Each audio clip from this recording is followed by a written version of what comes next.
Hello and welcome to FPL Animate. My name is Oded. When game week 23 ended, well, almost ended, it was enjoying to see how well I did comparing to most of the other managers this week. One of the worst in FPL history for gaining points. Seems that the only players who gained points were the ones no one owns, with some exceptions. In my team I had Ramsdale back in goal after Arsenal blank in game week 22. So he was ready to keep his clean sheet and gain 2 bonus points as well in a goalless draw against Burnley. He was the luck that you need sometimes in FPL. If I had Foster, I surely play him as my first keeper because of his double game week like so many others did. He still may play in the second game against Burnley and keep a clean sheet and even outscored Ramsdale, but I will take the 8 points in any week for my keeper. In defense, all the top defensive teams conceded in this game week, so it was more of a matter of who you got in defense from those teams. So the loss of points from Cancelo and Alexander-Arnold didn't really affect the rank, but the points from Laporte and Tierney surely did. I've been saying forever that Laporte is the best attacking defender after Cancelo in Manchester City.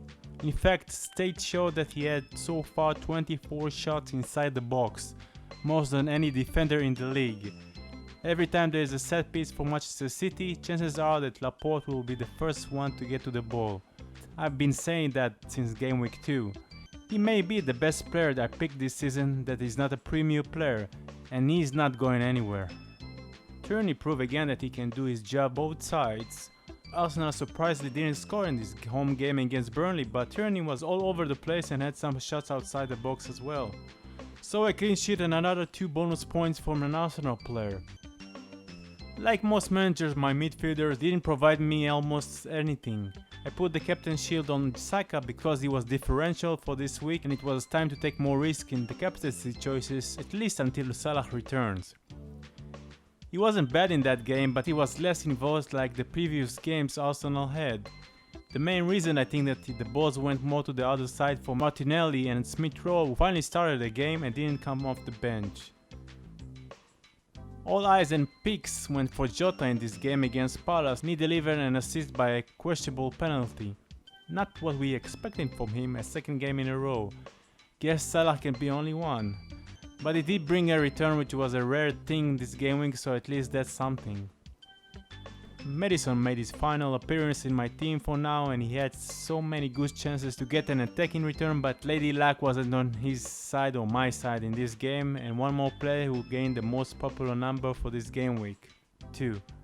As to all my strikers who did the same beside Firmino, who I really thought will bring me more in these past 2 game weeks as the main striker for Liverpool.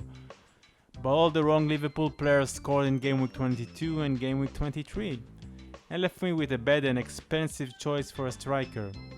Pedro was a last minute pick because like many others I could not resist the temptation of picking a Watford striker for this double game week. Lucky for me it wasn't Dennis, and more lucky that I didn't captain him. But he do have one more game to bring some points, so maybe it will pay off after all. On the bench I decided to place Bowen even though he is in such a great form, but I had a feeling he won't get any attacking returns against Manchester United, and I was right. Unfortunately it didn't matter because Maddison got the same amount of points as for the rest of my bench. You can call this game week the 2 points game week. But after all I did manage to collect 48 points, a lot more than the average, and jump with a big green arrow almost 10,000 spots, so really I cannot complain like most people. So we don't know yet if game week 24 will be a double game week for some teams or not, so as always I will keep my decision for a transfer of players right up until the deadline. Maybe Salah will come back by then, so all options are open, but when I look at my team for game week 24 I don't see much that I need to change. Arsenal Wolves games can be a tricky one because Wolves start to score more and more as the season goes on, and the defense is still one of the best. Liverpool and Leicester will be a tricky one as well. Should I keep Maddison or not? Should I keep up with Jota or Firmino for one more week or transfer them to a player who got better fixture? So my transfer thought for right now is to sell Maddison because of a Leicester fixtures up ahead and bring De Bruyne, who seemed nailed in every Manchester City game, come to his best form of the season. Not mentioned Manchester City has 2 easy fixtures up ahead. and he can be easily replaced after that for Salah from game week 24 or even game week 26 if I won't be rushing to bring Salah back. So this is my team for now. The way Watford playing, Bourne is the obvious captain for now, but I guess a lot of people will captain him, so maybe I should think differently again and go with another. This late in the season, if you want to get a better rank, you got to risk it from time to time and not go for the sure thing. Bourne this week is a sure thing. All the others in my teams, less.